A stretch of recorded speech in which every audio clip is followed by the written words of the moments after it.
और इस वक्त व्लादिमीर पुतिन से जुड़ी एक खबर पश्चिमी मीडिया में सुर्खियां बटोर रही है।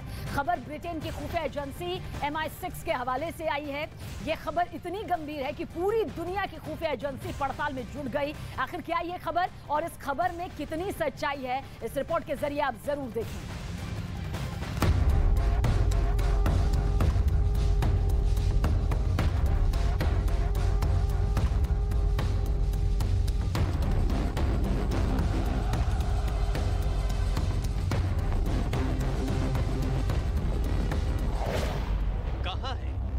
कि राष्ट्रपति पुतिन क्या पुतिन का कोई बॉडी डबल है?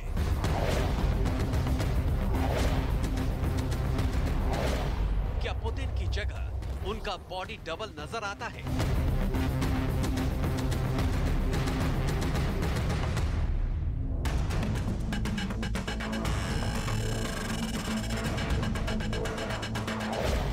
ब्रिटेन की खुफिया एजेंसी ने बहुत बड़ा दावा किया।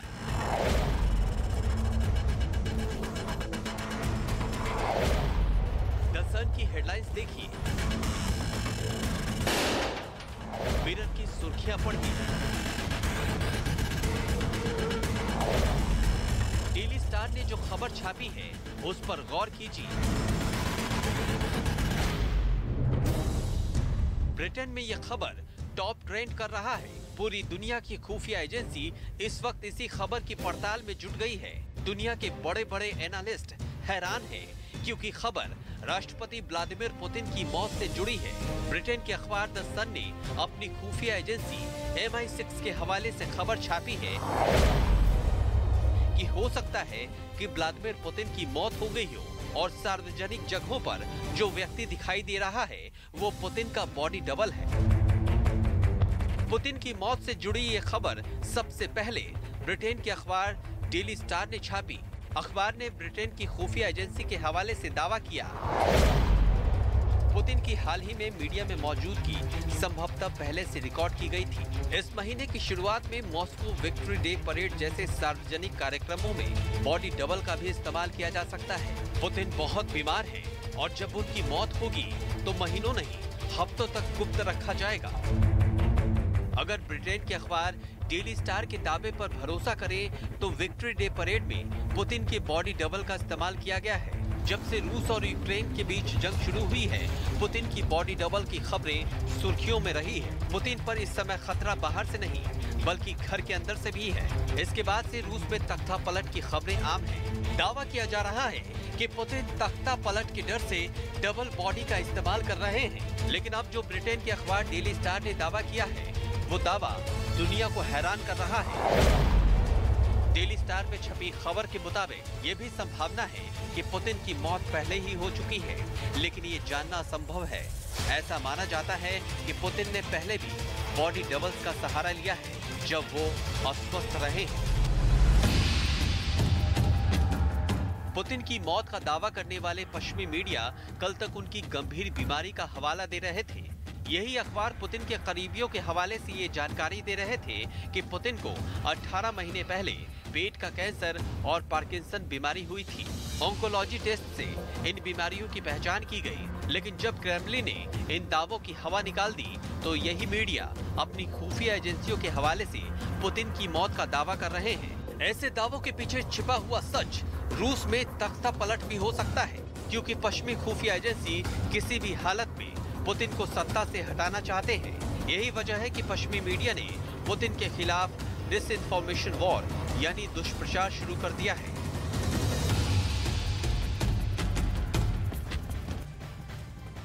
और इस बीच दुनिया को अनाज संकट से बचाने के लिए व्लादिमीर पुतिन ने पश्चिमी देशों के सामने रूस पर लगाए प्रतिबंधों को हटाने की शर्त रख दी है, क्योंकि काला सागर में रूस के जंगी जहाजों और पनडुब्बियों ने पूरी तरह किलेबंदी कर रखी है, जिससे वहां से गुजरने वाले तमाम जहाज फंसे हुए हैं। इस बीच कुछ अंतर्राष्ट्रीय एजेंसीज का मानना यह है कि कई देशों में गेहूं का स्टॉक खत्म होने की कगार पर है।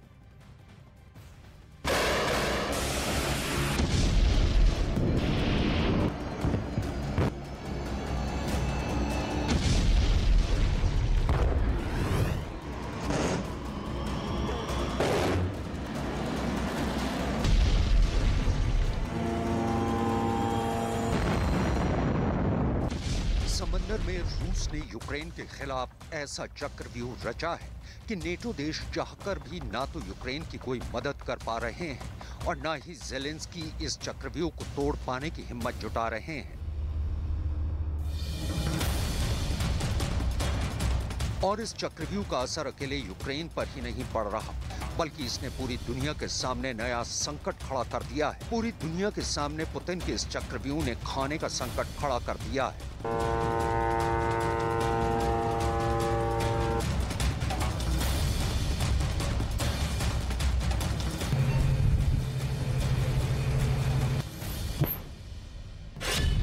समंदर में रूसी चक्रव्यूह में फंसे ज़ेलेंस्की, काला सागर में यूक्रेन पर पुतिन पर पहरा।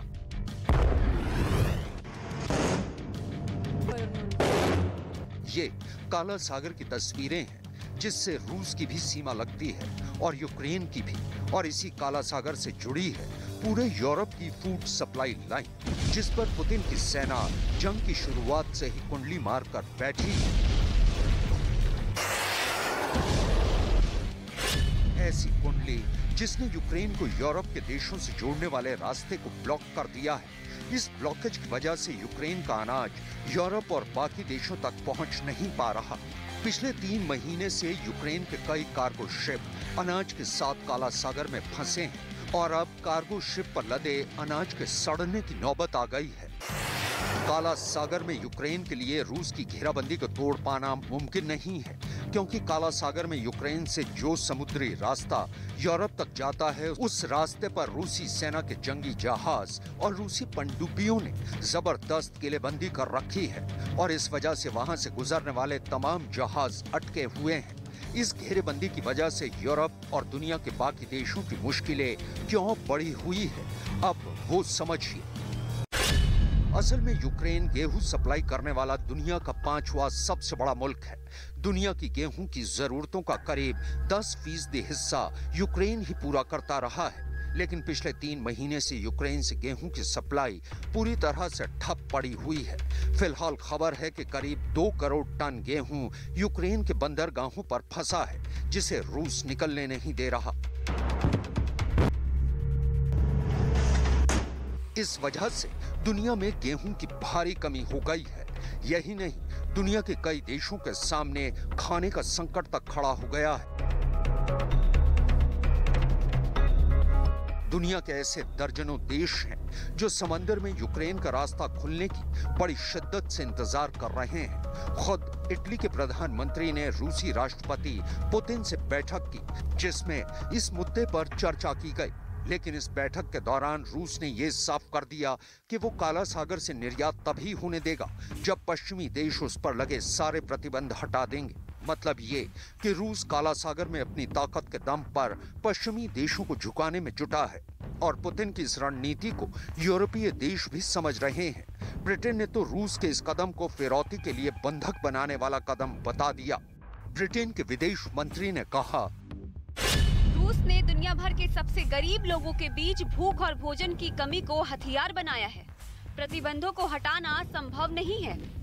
कोई तुष्टीकरण लंबे समय में पुतिन को और मजबूत बनाएगा।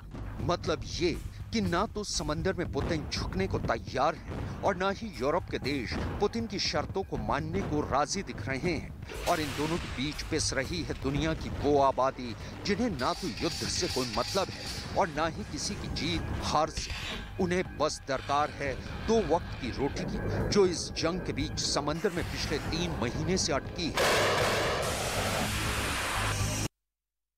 देखिए, असल में यूक्रेन दुनिया के कई देशों को अनाज भेजता है, उसकी सप्लाई करता है। उनमें अफ्रीका और मध्य एशिया के कई देश शामिल हैं। तफसील से आपको बताते हैं। यूएन के खाद्य और कृषि संगठन के मुताबिक यूक्रेन दुनिया का सबसे बड़ा यानी कि 5वां सबसे बड़ा गेहूं निर्यात करने वाला देश है और दुनिया के बाजार में उसकी हिस्सेदारी करीब 10% तक है। इसके अलावा यूक्रेन मक्का और सूरजमुखी का तेल भी बड़े पैमाने पर दूसरे देशों को सप्लाई करता है, दूसरे देशों को भेजता है, लेकिन उसके तमाम बंदरगाहों पर रूस का कब्जा है और इसी वजह से आप देखिए अनाज की सप्लाई ठप है। और जंग ऐसे ही चलती रही तो दुनिया भर में 81 करोड़ से ज्यादा लोगों के सामने भूखे मरने की नौबत तक आ जाएगी और ये वाकई अपने आप में बेहद दर्दनाक स्थिति